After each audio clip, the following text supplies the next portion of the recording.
激光切割机宕机常见原因，切割机宕机常见问题。Norton China 总结如下：激光切割机宕机常见6个原因。1. 冷水机并没有开启冷水机。2. 冷水机电源线未连接。3. 并没有关闭设备上防护罩。4. 激光焊接电源无输入电压。5. 激光管毁坏。6. 控制卡无信号输出。一般有下面5点原因会造成激光切割机开机不切割、不运作：误碰应急暂停按钮，控制器无电，或者是输入电压小于22V。当设备2轴只可以向一个方向移动时，查看线未开关。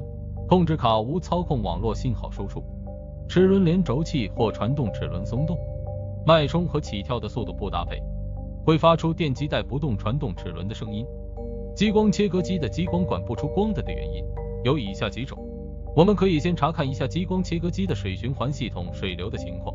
A. 看出水口的管有没有出水。B. 出水管出水正常，查看从开机到现在用了多久的时间。C. 使用时长为半天或者是2个小时以上，查看激光管的外层是否有水。ECS 不出激光的原因：水的温度过高而引起激光管扎坏了。ECO 请查看激光焊接电源，按一下激光焊接电源的红色按钮，一旦出光，说明很有可能是水保护设备故障，请查看下水保护出水口有没有堵塞，之后彻底清除水保护，尽量用水冲洗下，请注意留意水保护的进水口与出水口，一定不可以弄反了，以免毁坏激光管。连接激光焊接电源上的 PG 用一个线连接起来，请留意查看水循环系统，水保护没有响应，预防激光管依然会毁坏。如果故障依旧，就说明激光焊接电源坏掉了，请找厂家更换备件。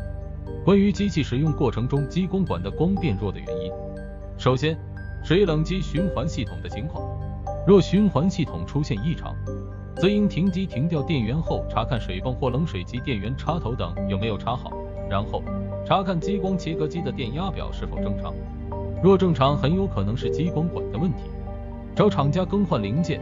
若电压表出开机使用没问题，隔天后再开机就并没有激光。查看激光切割机的水循环系统有没有正常出水。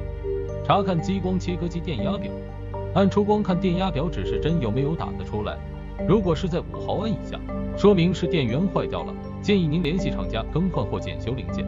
如果电压表没有变化，请查看激光电源开关是否开启，然后查看激光电源指示灯有没有亮，并按下激光焊接电源键按钮，查看电流手指示针是否小于5毫安，判断激光焊接电源是否损坏。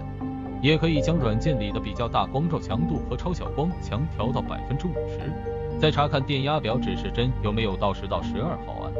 要是没有达到，则是激光焊接电源或者是主板的问题。